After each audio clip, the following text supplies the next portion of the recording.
Alors, bonjour tout le monde, bienvenue à On en parle. Je m'appelle Chantal Genova et je fais partie de l'équipe Adopt for Life. En compagnie d'invités spéciaux, Adopt for Life vous invite à participer à des discussions conviviales, ponctuées d'informations pertinentes et de partage des membres de notre communauté. Attrapez de quoi grignoter, préparez-vous à jaser et laissez-nous vous aider à garder le cap sur votre aventure parentale. Nos épisodes sont diffusés les derniers jeudis de chaque mois à 12h15, ici sur notre page publique de Facebook. Alors, quand vous mettez vos questions ou soit vos commentaires au sujet, ça serait important de ne pas indiquer des informations ou des renseignements personnels parce qu'ils seront accessibles au public. Aujourd'hui, on fait ça d'une manière un peu différente. On n'est pas en direct, c'est enregistré, mais vous avez encore la chance de mettre vos questions. On va les surveiller et faire de notre mieux de vous répondre au plus vite possible. Alors, cette semaine, on est ici avec Maude Champagne, travailleuse sociale, psychothérapeute, et on va discuter le trouble du spectre de l'alcoolisation fœtale, le TSAF, durant la pandémie. Maude Champagne est étudiante au doctorat en neurosciences à l'Université Queen's, travailleuse sociale, je l'ai dit, et psychothérapeute. Elle a sa pratique privée à Center for Attachment et Trauma Therapy. Elle a complété son MSW avec une thèse sur l'expérience des parents élevant des enfants atteints du TSAF et du trauma complexe. Elle était aussi membre du comité du santé mentale d'Adopt for Life en tant que professionnelle et aussi parent adoptif. Alors, bienvenue Maude. Merci encore d'être notre invitée aujourd'hui. Alors, peut-être pour commencer, on peut juste généralement un petit peu parler de la recherche que vous avez faite au sujet du TSAF durant la pandémie. On peut commencer là. Puis, Oui, il y a bien des choses à dire, là. Dans le fond, le contexte un peu, c'est que moi, pour mon doctorat, je travaille avec Dr. Reynolds, qui est le directeur scientifique de Kids Brain Health Network. Puis, ils ont plusieurs partenariats canadiens. Donc, à travers un de ces partenariats-là, on nous a demandé de regarder à l'expérience des parents qui ont des enfants avec des troubles neurodéveloppementaux pendant la pandémie. Donc, c'est une recherche qui s'est faite en collaboration avec un organisme. Finalement, on a, pour nos entrevues qualitatives, puis même notre sondage, on n'a eu que des familles qui ont des enfants avec le trouble du spectre de l'alcoolisation fœtale qui ont répondu.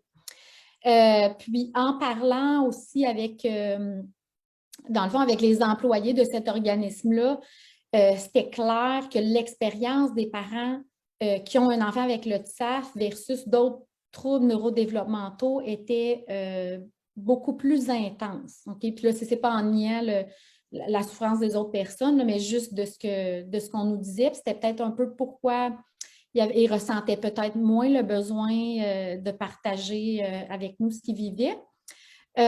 Puis aussi, souvent, mettons, si on parle juste avec l'autisme, il devrait avoir plus de services, mais il y en a quand même plus que si tu as un enfant avec un TSAF, exemple. Okay. Ce qu'on a vu aussi, c'est que toutes les personnes qui nous ont approchés, c'était des personnes qui ont un enfant avec le TSAF, mais c'était toutes des familles adoptives. Donc, tu avais aussi l'élément de trauma, l'élément d'attachement pour la majorité, bien, dans le fond, je dis la majorité, mais dans le fond, pour toutes ces familles-là. Donc, ce qu'on a vu, je veux dire, au départ, il y avait comme l'intention de départ, c'était pour que l'organisme puisse adapter leurs services.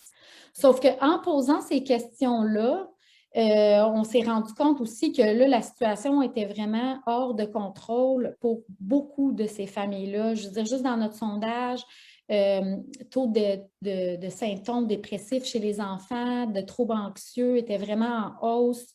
Chez les parents aussi, il y a des parents qui ont été diagnostiqués avec un trouble de stress post-traumatique, même à travers cette expérience-là. Puis quand la recherche était faite, on était en octobre, là, ça faisait même pas encore un an, c'était comme, on était, mettons, 6 mois là, dans la pandémie. Donc, je pense que moi, même en tant que, je veux dire, ça fait longtemps que je suis impliquée en troubles du spectre de l'alcoolisation fétale, là, depuis 2006. On savait qu'il y avait une grande sévérité au niveau des comportements, que moi j'appelle les comportements qui sont dangereux. Mais là, c'était vraiment, les parents étaient très verbales sur ces comportements-là, je dirais, plus qu'à l'habitude. Et ça nous a, je dirais, en tant que groupe de recherche, ça nous a un peu ébranlés. Puis ça nous a amené aussi à vouloir répondre à ce besoin-là. Juste pour clarifier, le comportement dangereux, dans le fond, quand on fait une recherche, on code, exemple, quelqu'un dit mon enfant m'achalait à journée longue, j'essaie de travailler. Ça, c'est un comportement difficile. En anglais, on dit challenging. Puis là, si la personne disait, bien, mon enfant m'a lancé une chaise par la tête, pour nous, on code ça comportement dangereux. Ou même, tu sais, un enfant qui se coupe, par exemple, ou qui dit qu'il va, qui dit qu'il a des comportements suicidaires, par exemple, ou des pensées suicidaires, c'est comportement dangereux. Donc, on avait, dans le fond, dans nos entrevues qualitatives, des personnes qui rapportaient des comportements qui étaient dangereux envers les enfants eux-mêmes, envers, quand j'ai enfants, c'est aussi des jeunes, là, c'était entre 8 et 20 ans. Donc, on pense envers les frères et sœurs, on pense envers les parents et on pense envers eux-mêmes aussi. Donc, ça affectait toute la famille. Puis ces familles-là, ben, comme on sait, à cause de la pandémie, il n'y avait pas nécessairement le soutien qu'il y avait d'habitude, là, que ce soit soutien formel, là, les voisins, les amis, la famille élargie, ou même les thérapeutes, l'école. L'école, c'est un répit pour les familles, tu sais. Je voyais du monde sur Internet dire le monde, on voit maintenant qu'ils utilisent l'école comme garderie, mais pour une personne qui élève un enfant avec des traumas sévères ou des troubles d'attachement et un TSAF, ils en ont besoin de ce répit-là. Même l'enfant a besoin de s'éloigner de cet attachement-là. La proximité, des fois, ça peut être difficile pour les enfants. Avec ces manques de soutien, oui, je sais, mais je voulais juste insérer quelque chose. Avec le manque de soutien, comme tu disais, le répit de l'école ou d'autres répits, est-ce que vous vous attendez à ces résultats qu'il va y avoir plus de comportements soit difficiles ou dangereux? C'était quelque chose que vous avez surpris ou pas vraiment? Je ne peux pas parler pour tout le monde, mais moi, personnellement, je l'entendais, tu sais. Je l'entendais de mes clients, je l'entendais de la communauté, mais je pense que là, il y avait des mots du genre où est-ce que il y a des personnes qui ne pouvaient plus vivre avec leur enfant, premièrement, et le système n'est pas prêt à répondre à ça. Donc, par exemple, des familles on va leur demander en français, je ne sais pas, le give up your parental rights, de ne plus avoir leur droit parental, plutôt que de donner du soutien ou de trouver un autre placement temporaire ou d'avoir d'autres structures en place que juste, c'est comme, soit tu l'as à temps plein, sans service, sans soutien, ou soit que tu places ton enfant puis tu n'es plus son parent. Il doit y avoir quelque chose dans le milieu. Puis ça, les parents en parlaient, comme moi, je fais quoi? Tu aimais... c'est un choix comme qui n'est pas humain, qui est trop difficile à faire, qui n'est pas dans l'intérêt de personne, honnêtement. Ça, c'était comme frappant. Puis je pense que ce qui était frappant, en tout cas pour moi, c'est des parents qui ont peur pour leur vie, là. Puis là, je ne dis pas que c'est tout le monde, OK? Mais c'est certain. Puis ça, je pense que je n'avais pas vu ça tant que ça avant. Ou peut-être que ça ne s'était pas dit aussi ouvertement. Puis même dans les autres recherches, les autres recherches vont dire, on parle de stress parental, où on parle de stress quotidien, on parle de comportement d'externalisation, OK, c'est même que le DSM en parle, externalizing behavior, mais ça, dans le fond, ça ne te rend pas compte de la gravité. Tu sais, c'est comme un spectre, là. Il y a une différence entre ton enfant qui te dérange pour travailler puis ton enfant qui te met dans une situation où tu as peur pour ta vie ou tu sais, que tes autres enfants soient hyper traumatisés. Puis l'autre affaire, c'est qu'il y a beaucoup de familles adoptives. Ils n'ont pas comme... Les familles que je vois qui ont un enfant avec autisme, bien, des fois, les autres, c'est des enfants neurotypiques. Mais là, tu sais, souvent, les familles adoptées, comme moi, tu sais, j'en ai 3 enfants adoptés, là. Fait que, tu sais, s'il y en a un qui embarque dans la roue, mais tu sais, c'est les autres aussi, là, qui peuvent embarquer, tu sais, cette roue-là, elle vient vite. Fait que les familles, la plupart, ils ont plus qu'un enfant avec le TSAF, puis ils ont plus qu'un enfant adopté. Fait que, tu sais, il y a une plus grande sensibilité aussi au stress, là, même au niveau familial. Fait que ça ajoute à la complexité pour les familles. Alors, d'un sens, je pense que peut-être la pandémie a vraiment mis, juste quand tu parlais avant le système, qu'il y avait seulement juste, c'est comme il y avait 2 choix, soit, tu sais, tu embarques avec ça, ou soit, tu sais, tu laisses tes droits parentaux. Alors, vraiment, avant la pandémie, ça existait, mais peut-être avec COVID, ça a vraiment mis l'effort de changer le système. Pourquoi il n'y a pas d'autres soutiens entre ces 2 choix-là? Oui, d'autres options, tu sais, Oui. qui seraient dans l'intérêt de la famille et de l'enfant. Puis, honnêtement, tu sais, on s'est posé la question, on s'est dit, bon, est-ce que c'est la pandémie? Est-ce que c'était là? Moi, je pense que, tu sais, après ça, je réalisais les entrevues, tout le monde dit, je pense qu'il y a des situations qui étaient vraiment instables, puis là, la pandémie, ça a juste comme fait comme pouf, tu sais, c'est la cerise sur le Sunday, comme on dit au Québec, là. Tu sais, c'était comme le truc de trop, là, qui est venu, tu sais, la tour de Jenga, là, t'enlèves des bouts, là, mais là, elle est chambranlante, là, t'es venu enlever le morceau qui fait tomber la tour. Mais aussi, je pense que le fait qu'on a commencé, ben là, on utilisait CPVA, là, Child to Parent Violence, là, maintenant, on se demande comment on va appeler ça. Mais je pense que le fait qu'on a commencé à en parler aussi, je pense que ça a amené les familles à dire, ben là, on le dit, tu sais, c'est plus un secret.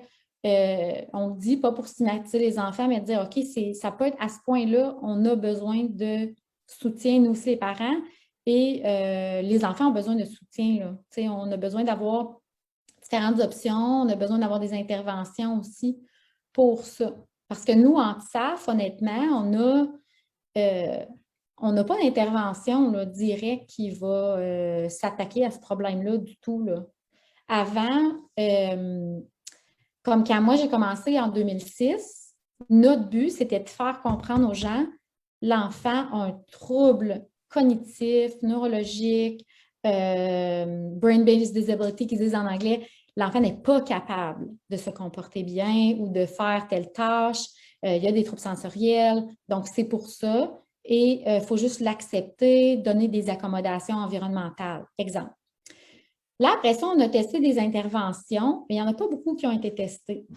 Par exemple, pour améliorer l'autorégulation émotionnelle, pour l'orthophonie, pour différents aspects des difficultés neurodéveloppementales que l'enfant va avoir. Puis on voit qu'il y a des améliorations. Donc, on dit oui, ça va être un trouble qui va être permanent, mais il y a des améliorations qui peuvent être faites. Même chose pour un enfant qui n'a pas de SAF, exemple, mais qui a un trauma complexe, developmental trauma. Je veux dire, si on regarde les recherches, il y a plein d'interventions qui sont faites où est-ce qu'il peut y avoir des améliorations chez l'enfant. Puis chez l'ensemble de la famille aussi, tu sais. Fait que là, on est un peu rendu là où est-ce que, bon, pour viser ça, qu'est-ce qu'on va devoir mettre en place comme intervention? Fait que nous, en tant que réseau de recherche, c'est là qu'on est. On est en train de voir quel genre de partenariat on pourrait avoir. Là, on a un partenariat avec le Royaume-Uni qui va nous aider à mettre en place un projet pilote, mais ça va être seulement 5 ou 6 familles qui vont aussi, ces familles-là, moi, je les vois comme, ça va être des partenaires de recherche là, qui vont nous aider à trouver les bons mots, les bonnes façons de faire pour le TSAF et le trauma.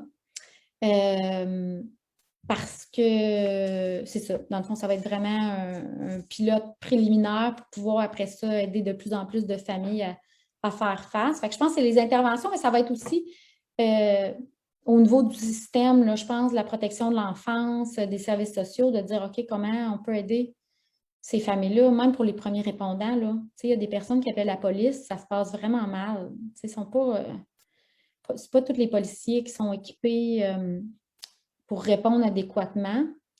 Fait que c'est ça, je pense qu'il y a tous ces éléments-là là, qui viennent ajouter. Oui, oui. Alors, je pense qu'on en a parlé un peu déjà, mais est-ce que vous pouvez peut-être offrir d'autres détails à part de comment la recherche peut aider à mieux répondre aux besoins des familles? Mm-hmm. Bien, le but premier de la recherche, c'était vraiment local, c'est vraiment de voir comment l'organisme pouvait répondre aux besoins des personnes. Puis tout ça, les recommandations ont déjà été mises en place. Là. Tu sais, normalement, tu fais une recherche, il faut que tu analyses, tu attends, là, tu réponds. Mais là, il y avait une question d'urgence de dire, OK, on adapte. Fait au fur et à mesure qu'on avait de l'information, confidentiellement, on partageait l'information. Voici peut-être, par exemple, des groupes de soutien étaient trop gros. OK, ça, c'est quelque chose que les personnes disaient. Moi, là, en ligne, là, avoir 20 personnes, ça ne marche pas. Tu sais, tu peux en personne, mais tu ne peux pas en ligne. Ça, c'est un exemple. Fait que c'était vraiment comment adapter la confidentialité, comment faire ça. Même, tu sais, exemple, tu fais un groupe de jeunes avec le TSAF en ligne, mais il y a des jeunes avec le TSAF en ligne qui doivent être supervisés. Puis là, ils disaient, non, mais c'est confidentiel, on veut les jeunes juste ensemble. Mais là, non, on a des petits problèmes, tu sais. Fait qu'il a fallu, tu sais, dans le fond, c'était des aides à s'adapter. Fait qu'il y a ça au niveau local. Puis là, bientôt, là, d'ici la semaine prochaine, en fait, on va avoir des outils on appelle ça transfert de connaissances, des infographies pour expliquer nos recommandations. Nos recommandations, et aussi, il y en a, bon, locales au niveau de l'agence, mais aussi au niveau de, justement, du système. Comme par exemple, les équipes de situation de crise, là, comme ici à Ottawa, c'est YSB, Youth Services Bureau. Là, pendant la pandémie, on dit non, on ne va plus dans les foyers. Donc là, la police y allait. Nous, ce qu'on disait, mais tu sais, c'est comme un service essentiel là, pour bien des familles. Fait que, tu sais, arrêter ça, c'est peut-être pas la meilleure idée. Ça, c'était une recommandation, c'était d'élargir ces services-là aussi à des communautés qui sont plus rurales. Parce que c'est un facteur qu'on a vu qui était vraiment un facteur de vulnérabilité. Là. Les familles qui n'ont pas pu garder leurs enfants dans leur foyer étaient toutes des familles qui vivaient dans des milieux ruraux. L'autre chose qu'on a dit aussi, c'est d'avoir des options. Si l'enfant ne peut plus vivre à la maison, de développer des interventions pour savoir quoi faire quand il y a de l'agressivité ou des comportements dangereux à la maison. Qu'est-ce qu'on peut faire? Puis la vérité, c'est que on n'a pas d'interventions au Canada qui sont développées spécifiquement pour ça. On en a pour les troubles d'attachement, on en a pour les troubles de comportement, mais vraiment, là, quand tu prends l'aspect des troubles neurodéveloppementaux, plus le trauma, on n'a rien. Là. C'est ça la vérité. Là, on a certains outils là, qu'on connaît les thérapeutes, mais c'est ça, on n'a rien encore de coulé dans le béton. Là. Donc là, nous, c'est Kids Brain Health Network, dans le fond, il va avec ce que la communauté demande. Fait que moi, honnêtement, ça n'allait pas être sur mon projet de recherche là, de doctorat. C'était d'autres choses, vraiment plus cute que des affaires d'agressivité, mais c'est ça le besoin. Fait que là, on s'est dit, bon, OK, on va faire des partenariats, CanFISD, Kids Brain Health Network, voir qu'est-ce qu'on peut faire, comment on peut aider ces personnes-là du mieux qu'on peut, puis en essayant, pas juste en disant, bon, dites-nous c'est quoi votre problème. Le monde, là, on dit, c'est quoi leur problème. On est rendu à l'étape, bon, on cherche des solutions. Puis on va essayer des solutions, on va faire des erreurs. Comme là, je pense que aussi trouver les mots pour en parler, c'était comme Tu sais, c'est pas évident, là. Tu sais, il y a du monde qui sont pas à l'aise avec CPVA, spécialement la communauté de SAF disait non, ça parlait de violence, je suis pas sûre. Pourquoi? C'est entre autres les personnes qui ont un TSAF, le trouble du spectre de l'alcoolisation fœtale, c'est hyper stigmatisé. Dans les médias, c'est tout le temps des affaires où est-ce qu'ils ont des comportements violents, ils vont se ramasser en prison. Nous, on veut vraiment changer cette vision-là parce que c'est vraiment pas la majorité, en fait. On veut comme parler du besoin, mais sans les stigmatiser. Puis en consultant là, avec des experts sur le stigma, c'est d'amener du contexte, d'expliquer pourquoi ces comportements-là sont là. Ils sont là à cause des troubles neurodéveloppementaux, ils sont là à cause des traumas.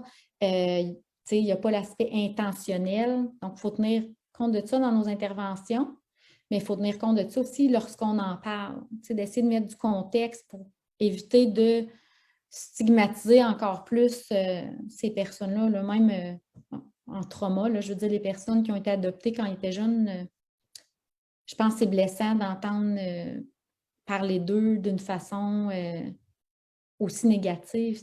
Fait que c'est pas tout le monde, je pense, à Dove for Life, Kids Brain Health, on est tous en train d'essayer de voir comment on va répondre à ça, là, à ce défi-là sans amener plus de stigmatisation. Parce que c'est important d'en parler, mais comme tu dis, sans en ajouter du stigma pour ces enfants-là, pour ces familles-là. Oui, c'est ça. Ouais, c'est pas. Tu as mentionné Kids Brain Health un peu, là. Ben, pour nos familles qui ne connaissent pas Kids Brain Health, est-ce que tu peux expliquer un peu c'est qui, qu'est-ce qu'ils font en temps de recherche? OK, Kids Brain Health Network, il faut aller les voir en ligne. On a un site web qui est bilingue. Donc, en fait, ça a été créé, je pense, ça fait 3 cycles là, de subventions qu'ils ont. C'est fédéral, ça regroupe au-dessus de 300 chercheurs à travers le Canada, mais c'est vraiment axé sur les troubles neurodéveloppementaux. Donc, ce n'est pas en lien avec l'adoption et le trauma, c'est vraiment en lien avec le trouble du spectre de l'alcoolisation fœtale, TDAH, trouble du spectre de l'autisme. Puis, dans le fond, avant, ils étudiaient vraiment le cerveau. OK, les MRI, comment le cerveau fonctionne. Puis là, à un moment donné, ils ont pris un tournant en écoutant les familles, en disant, bien là, oui, on en sait là, sur le cerveau, on veut aussi des interventions qui fonctionnent. Donc, moi, dans le fond, j'ai été introduite par eux parce que il y a beaucoup de monde qui le savent. Là, je faisais partie du Fetal Alcohol Resource Program, FARP, FAQP, à Ottawa. Donc, eux, c'était, c'est encore, en fait, un des partenaires financiers de FARP, puis aussi sur le comité qui gère le programme. Donc, c'est surtout James. Donc, moi, dans le fond, maintenant, en fait, comme étudiante de James, je m'occupe aussi de leur partie de recherche. L'analyse de coûts, tout ça. Nous, ce qu'on aimerait, honnêtement, c'est que FARP soit reproduit dans d'autres communautés. Puis, entre autres, Kids Brain Health Network est là justement pour dire, OK, s'il y a d'autres personnes dans d'autres communautés qui disent on veut le faire, nous, on est là en soutien. Donc, on fait de l'implémentation. Là, je ne sais jamais si c'est le bon mot français. Là. En tout cas, je pense qu'on se comprend. Là. Oh, oui. Mais sur pied de programme. Il y en a d'autres là, qui sont vraiment cool, comme Dino Island. Celui-là, il est seulement en anglais. Mais c'est un programme d'ordinateur. L'ordinateur pourrait aider aux fonctions exécutives. Okay. Pour le SAF, pour le TSA, TDAH. Qui ont déjà vraiment, sont encore en phase de recherche, mais ils le mettent à travers le pays dans différentes communautés. Mais ils ont déjà plein de données là, pour montrer que ça améliore vraiment les fonctions exécutives des enfants. Qu'est-ce qu'on a aussi? On a aussi un autre programme dans mon lab qui s'appelle Nurturing the Seed. C'est dans les communautés des Premières Nations, surtout rurales, dans le Nord. C'est eux qui viennent à nous, c'est jamais nous qui viennent à eux. Justement, là, dû au fait que c'est des personnes des Premières Nations. C'est un programme qui a été adapté pour eux et par eux. C'est eux qui gardent des données de recherche. Nous, on est vraiment là en soutien, mais c'est un programme de prévention. Donc, 0-5 ans, Puis on fait Age and Stages Questionnaire, on les aide à faire ce questionnaire d'évaluation-là, où est-ce qu'ils en sont dans leur développement, puis comment on peut mettre en place un plan avec le parent pour aider l'enfant, mais tout est fait d'une façon qui respecte leur culture. De toute façon, il y a toujours un ancien qui est là, maintenant du grand-père, grand-mère, qui est là sur place pour aider la famille. C'est vraiment un super beau programme. Et il y a des enfants qui ont un TSAF dans ce programme-là, qui ont différents troubles neurodéveloppementaux, mais des fois, ils n'ont pas accès au diagnostic ou sont trop jeunes ou sont... il y a des listes d'attente partout, là, donc c'est pour les aider au moins, du moins temporairement. C'est vraiment un beau programme. Mais vous pouvez aller voir, il y a plusieurs programmes. Puis dans le fond, quand il y a des communautés qui disent « Ah, on veut avoir ça », ben nous, Kids Brain Health, on est là pour les aider à mettre ça sur pied. Puis c'est toujours en collaboration avec les familles, là. Il n'y a rien qui est fait, que nous les chercheurs, on arrive, puis on décide qu'est-ce que vous faites. Là, on a vraiment un rôle de soutien et de recherche, parce que la recherche est aussi importante pour... au niveau de tout ce qui est développement des politiques gouvernementales, autant au niveau provincial que fédéral. Donc, nous, c'est une grosse partie de notre travail aussi. C'est de rencontrer les dirigeants, d'en parler aussi dans des situations comme ça, mais aussi comme en fin de semaine dans le Toronto Star, samedi, il va y avoir James qui va parler du trouble du spectre de l'alcoolisation fétale. Il y a une famille aussi qui est aussi impliquée avec Adopt for Life qui parle de son expérience d'élever un enfant adoptif avec le TSAF. Puis il parle aussi du Fetal Alcohol Resource Program, là, des succès qu'ils ont eu. Puis en fait, je pense qu'il y a beaucoup de personnes qui oublient, mais le programme a été développé par des parents qui ont des enfants avec le TSAF. Même les fonds qu'on a eus au début pour commencer le programme, ça venait des membres de la communauté. Alors, je vais mettre le lien pour le site web dans les commentaires. Et peut-être une fois que l'article est sorti, après samedi, on pourra aussi inclure le lien dans les commentaires après le fait. Là, ouais. Pour le monde peut en lire plus, en savoir plus. Oui, je vais avoir mes infographies aussi sur mes résultats de recherche, probablement après la semaine prochaine, en français et en anglais. Là, donc, je vais pouvoir partager ça aussi. Parfait. Oui, c'est ça. Alors, tu as parlé un peu de les adaptations que vous avez faites à part la recherche. Tu as parlé des... je trouve pas le mot en français, mais en tout cas, on pense les rencontres virtuelles. Oui. Mais est-ce qu'il y a d'autres interventions que vous avez mises en place, que vous pouvez en parler, qui est venue de votre recherche? Ou des projets qui viennent, qui peuvent venir, des futurs projets? Oui, ben j'en ai parlé un peu de notre projet, là, plus au niveau des comportements dangereux, mais je pense que moi, en tout cas, ce que j'aimerais voir, c'est que d'autres communautés en Ontario puissent dire hey, on aimerait ça partir quelque chose comme FARP. Parce qu'on a les FASD workers à travers la province et à travers pour le TSAF. Là, j'ai vu l'autre jour, il y a du monde sur la page Adopt for Life qui disait non, dans notre région, on n'en a pas. J'étais comme ça, c'est pas normal. Là, je comprends pas pourquoi il n'y en a pas. Je pense qu'ils ont quand même besoin, même avec les travailleurs du TSAF, d'avoir des soutiens là, comme FARP à travers la province. Je pense que ça serait vraiment extraordinaire. Moi, j'aimerais là, voir que d'autres communautés qui disent on aimerait ça, mettre ça sur pied, mais on a besoin de soutien. Parce que nous, on ne va pas là, dans les communautés dire nous, on va faire ça ici. Là, alors, s'il y a une famille, comme tu disais, qui cherche un travailleur, c'est comment ça qu'ils trouvent ça? Sur le site du MCSS, MCSS, il y a, puis dans le fond, on a un hub qui est Health Nexus, qui est le hub des travailleurs du TSAF, tout ce que le TSAF en Ontario. Puis il y a la liste, mais c'est ça, je pense que c'est Région de Niagara qui me disait l'autre jour sur la page, non, nous, on n'a pas de de travailleurs pour le TSAF. Je ne suis pas sûre pourquoi, mais c'est sûr qu'ils peuvent contacter. Mais d'une région à l'autre, c'est très disparate le genre de soutien qui va être offert.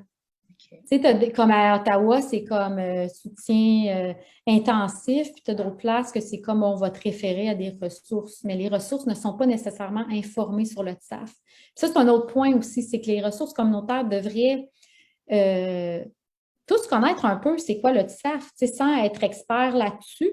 Je veux dire, la majorité des travailleurs sociaux savent c'est quoi l'autisme, par exemple.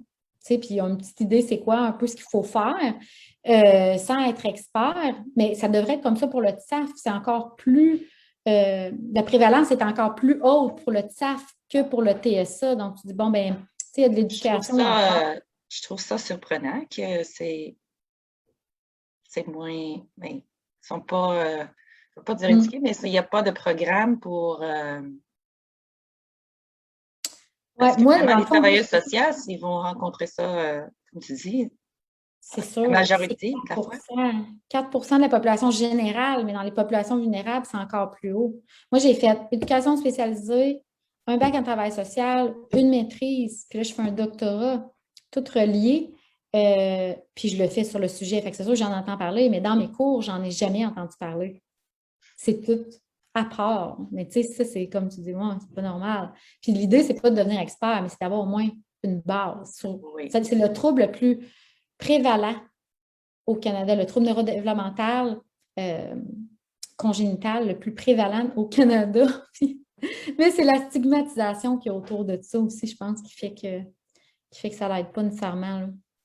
Alors, c'est vraiment, ça met les familles, tu sais, en la position d'avoir éduqué leurs travailleurs en tant que staff, puis qui n'est pas toujours une affaire qui va être facile pour des familles de faire ça. Peut-être ils sentent qu'ils ne sont pas crus que ça existe ou que c'est un problème pour eux autres. Oui, exact. Puis il y a beaucoup, dans mon projet de maîtrise, il y a beaucoup de familles qui parlaient, écoute, on a essayé d'aller dans des services de santé mentale, puis c'est tout le temps, bon, ben l'enfant, il devrait faire mieux. Fait qu'ils mettaient des approches comportementales qu'on appelle, tu sais, conséquences et tout ça, vraiment strict, mais tu sais, c'est pas des comportements souvent intentionnels. Là. Il y a vraiment un trouble neurodéveloppemental, mais c'est ça, c'est aux familles tout le temps qu'il faut qu'ils éduquent. Puis ça, c'est drainant. Là. Moi, tu sais, je le vis. J'ai pas d'enfants avec le TSAF, mais j'ai des enfants avec des traumas, puis je sais c'est quoi, là, tout le temps être en train de faire la défense de droit pour ton enfant, c'est drainant, là, tu sais,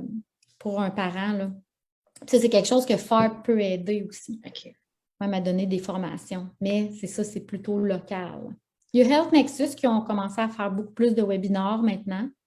Je pense qu'on en voit plus. Ça, c'était une réponse à la pandémie. Le fait qu'on a des webinaires, ben c'est plus local. Tu sais, on peut vraiment avoir une plus grande portée qui est provinciale, qui est même fédérale, qui est vraiment bien, je trouve. Puis ça, c'était une de nos recommandations aussi. Là. On peut atteindre une plus grande, on a une plus grande portée, en tout cas, quand on peut faire ça en ligne. Tu avais dit que la recherche était faite plus au mois d'octobre, tu avais dit? Oui. Alors, est-ce que vous avez des plans de revisiter ces familles-là ben, on ne sait pas jamais quand la pandémie va finir. Espérons que ça va être bientôt, mais de faire des entrevues, peut-être un an après, voir s'il y avait, c'est encore à la même place, qu'est-ce que c'est amélioré, c'est rempiré. Honnêtement, là, premièrement, nous, les étapes qu'on fait, c'est quand on a l'analyse, quand on a les données, on revient à nos familles. Ça, c'était fait la semaine passée. On a réécrit à toutes nos familles pour dire voici un peu un résumé. On leur envoie un résumé des données de recherche avant de les publier. Moi, je trouve que c'est juste comme respectueux de le faire. Puis, on leur a demandé est-ce que vous aimeriez participer dans d'autres projets de recherche? Est-ce que vous aimeriez le savoir quand on publie soit des recherches plus de façon scientifique ou si on fait des présentations. Donc, on posait ces 3 questions-là. Il y a des familles qui ne nous reviennent pas, il y a des familles qui nous sont revenues. Nous, on garde ça en note, puis là, on va garder contact avec les familles qui le veulent. Parce qu'on s'entend, là, tu sais, les familles sont occupées, puis à un moment donné, des entrevues, des sondages, comme même moi, je suis comme, hey, lâchez-moi vos sondages, là, j'en peux plus. je remplis assez de papier. Fait que c'est ça, c'est discrétionnaire un peu à la famille, mais nous, on le demande, mais après ça, on ne pousse pas. Là, il y a vraiment l'aspect de consentement dans la recherche. Cette recherche-là en particulier, comme les fonds sont épuisés, là, ils nous donnent un montant, on fait la recherche, on s'en tient à ça, après ça, Oui. il faut aller chercher d'autres fonds. Mais je pense que de toute façon, ce que les familles demandaient, nous, on va s'assurer de dire, OK, qu'est-ce qu'on peut faire le plus possible pour répondre aux besoins qu'ils ont identifiés. Fait que ça vient avec l'autre recherche sans nécessairement demander à ces familles-là comment ils vont. Mais c'est tellement une petite communauté, la communauté du TSAF, que malgré nous, des fois, on sait un peu qu'est-ce qui se passe et comment ils vont, honnêtement. Oui. C'est ça. OK. Alors, parler un peu de certaines ressources. Les familles peuvent aller localement à FARP, aussi, vous mentionner Health Nexus, je pense, c'est ça que tu avais dit? Pour des Oui, bien dans le informations. fond, je dirais, dépendamment, c'est quoi la question. Ils peuvent t'écrire, c'est des questions un peu plus qui ne fitent pas dans ce qu'on dit, ça n'arrange pas de répondre, honnêtement. S'ils se cherchent un travailleur du TSAF, les FSD Workers, c'est sur le site de Health Nexus, OK. qui est le hub du TSAF en Ontario. Au Québec, il y a Pétal qui est plus pour le trauma complexe, ça fera pour le TSAF. Ensuite, Kids Brain Health Network, c'est plus l'aspect recherche. C'est ça. Si c'est plus par rapport à ça, par exemple, ils peuvent me contacter. S'ils veulent, tu sais, s'ils vont sur le site web et disent, ah, cette recherche-là m'intéresse, ils peuvent s'inscrire directement à la recherche. Mais si c'est par exemple, ah, j'aimerais vraiment avoir dans ma communauté, exemple, quelque chose comme FARP, bien là, ça serait de nous contacter pour voir bon, quelles sont les possibilités. J'essaie de penser, là. Je pense aussi sur, mentionner notre site web, Dog for Life. Il y a aussi des ressources sur le TSAF, des webinaires. Il y en a peut-être plus en anglais à ce moment, mais on commence à en ajouter en français comme on peut avoir accès. Mais il y a déjà des webinaires, je pense, et d'autres informations.